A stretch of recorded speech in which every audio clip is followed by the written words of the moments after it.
bayangkan sebuah pengadilan di hadapan hakim. Hakim maha tahu, gitu ya. Tahu hakim ini bahwa ini penjahat, jam sekian mengerjakan ini korupsi, tahu hakimnya.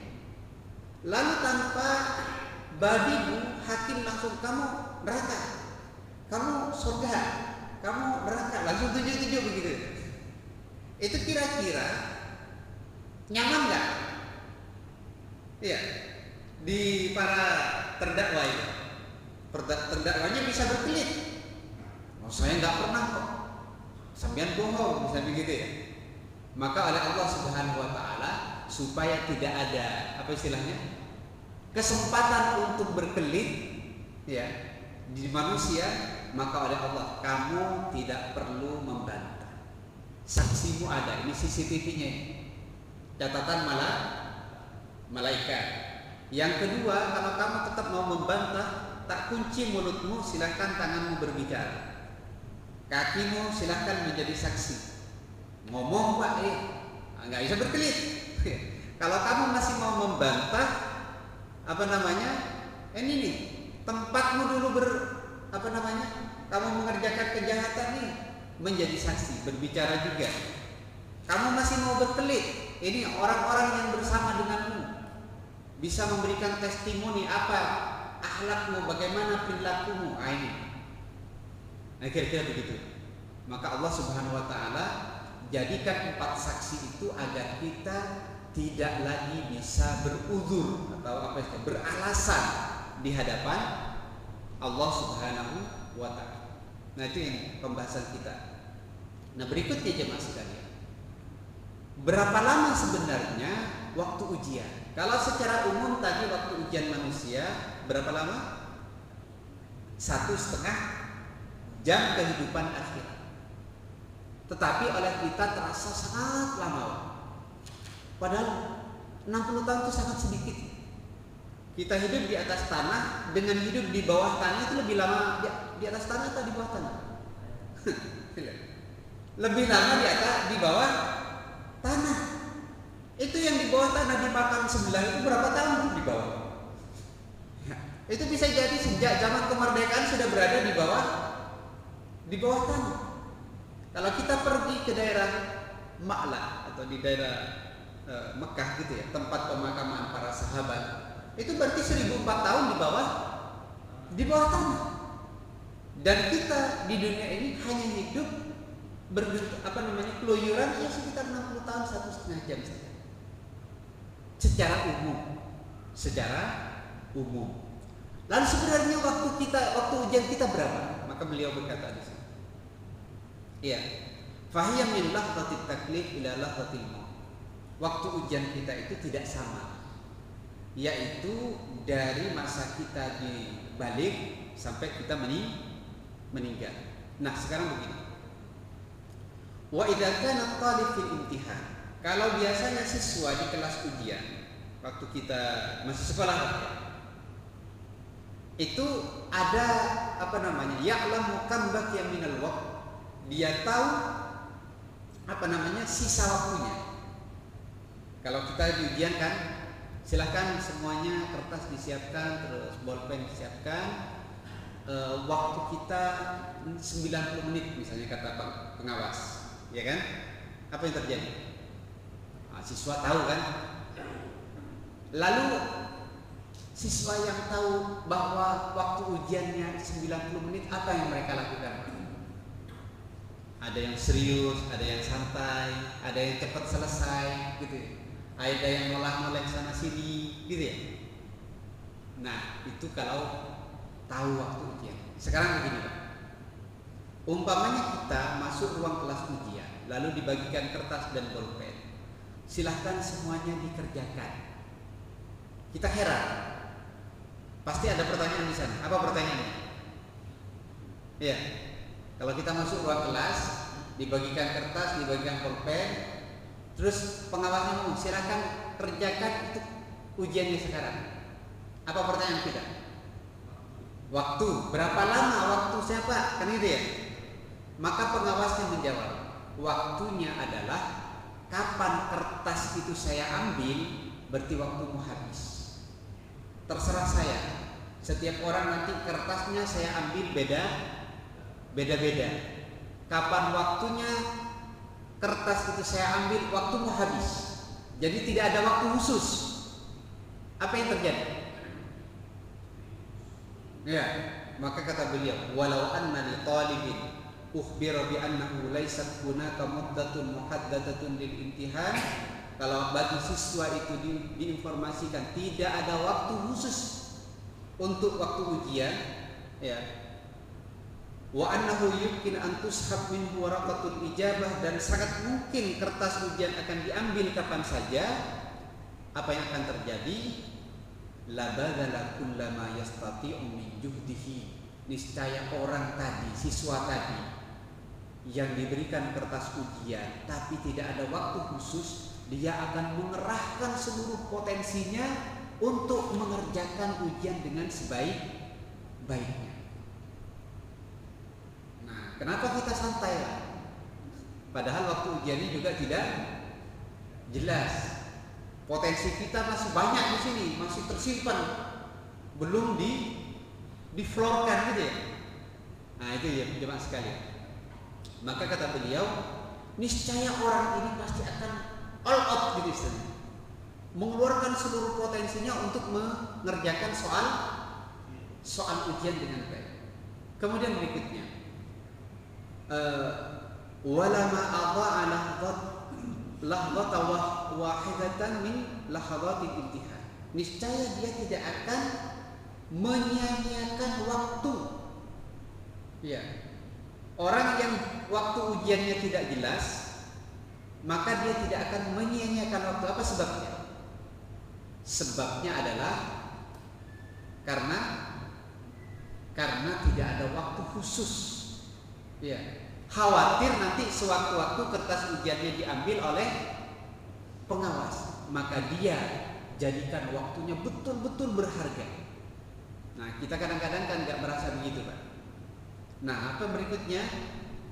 Wa kadzalikal muslim, demikian juga seorang muslim yang bagi an yastaghilla kulla daqiqatin, hendaknya seorang muslim juga menyibukkan diri setiap menitnya. Ya, setiap menitnya disibukkan dengan sesibuk-sibuknya. Ya.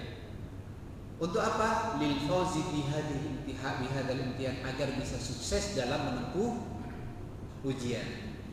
Jadi tidak ada istilahnya santai-santai bagi orang yang merasa berada di ruang kelas ujian. Cuma kita nggak merasa di ruang kelas ujian, Pak. Kenapa? Diberi nikmat terus. Ya. Diberi nikmat. Sedangkan yang kita maksud ujian selama ini adalah orang-orang yang disedikitkan atau disempitkan, seperti saudara kita di Palestina.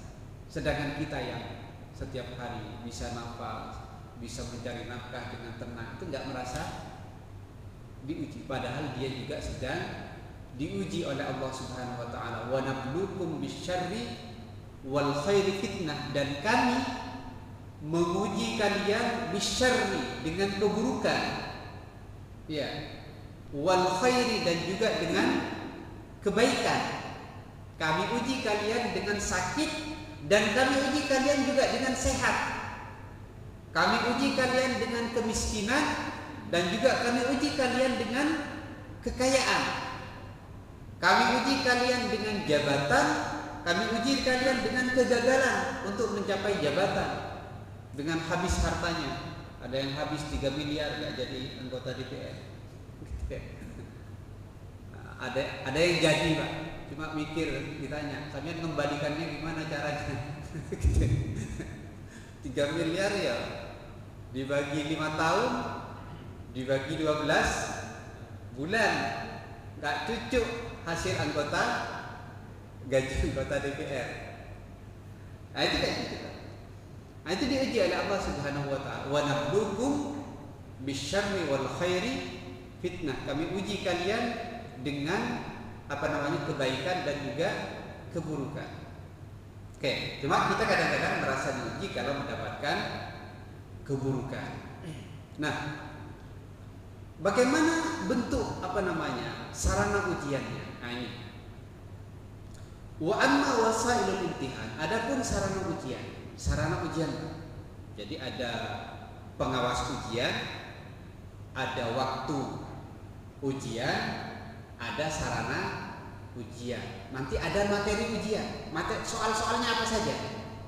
Soal-soal ujiannya apa saja? Nah, sekarang begini. Fa inna talib yasta'milul qalam wa tawzi'i 'alaihi al-awraq. Sedang siswa di kelas, sarana ujiannya apa, Pak? Perlengkapan ujiannya apa? Kalau di kelas, bolpen. Yang kedua, kertas. Jadi sarana untuk mengerjakan ujian di kelas itu adalah bolpen dan kertas. Nah, sekarang pertanyaannya, kita kan berada di ruang kelas ujian kehidupan dunia. Waktunya paling banyak rata-rata 1,5 jam. Oke. Sarana ujian kita dalam mengerjakan soal-soal sehingga nanti jawaban yang paling terbaik itu adalah menghasilkan amal terbaik, sarananya apa saja. Nah, itu yang perlu kita pahami. Maka kata beliau, wa hakadha wasailul insan fil imtihan ad-dunya. Demikian juga sarana ujian manusia di dalam kehidupan dunia. Maka yang pertama kata beliau, jismuhu, badannya. Jadi badan itu apa tadi? Pengawas. Yang kedua adalah sebagai sarana melaksanakan ujian. Jadi badan kita, Pak, itu sarana sebenarnya. Sarana untuk melaksanakan ketaatan kepada Allah, badannya. Maka kalau misalnya Bapak sudah sepuh ya, sudah lututnya sudah engselnya agak-agak longgar gitu ya. Nah, itu sarana. Maka ada orang yang betul-betul menggunakan sarana itu demikian hebatnya. Sampai saya lihat itu ada orang sakit pakai oksigen, itu diseret tabung oksigennya untuk datang ke masjid sholat berjamaah.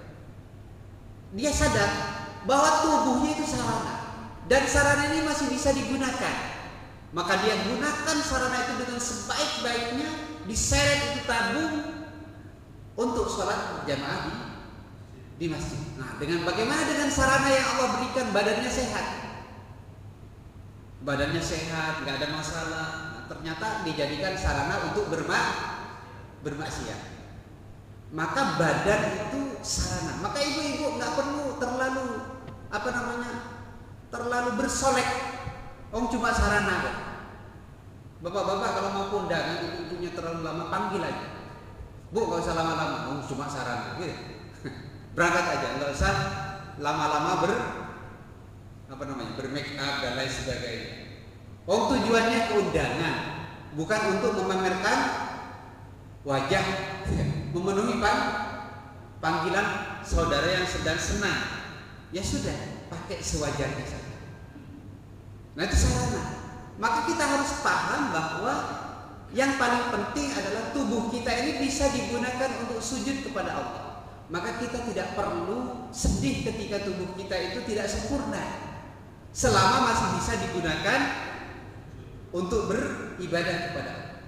Maka kita juga tidak perlu berbangga diri kalau tubuh kita mulus, terus glowing, mohon maaf ya. Nggak perlu terlalu bangga.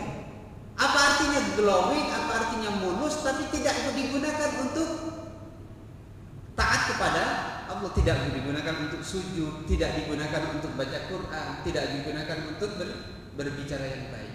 Kenapa? Allah hanya menjadikan tubuh kita sarana melaksanakan aktivitas ujian dari Allah Subhanahu wa Ta'ala. Nah, yang kedua, tuluk jam berapa? Sampai tuluk ya? 35 ya? Oke, 5 menit lagi. Oke. Yang kedua adalah setelah tubuh. Makanya tubuh kita ketika sakit itu niatnya adalah untuk memperbaiki sarana, gitu ya. Misalnya punya mobil Pak, ya mobil gitu, nggak enak sedikit itu kan terasa.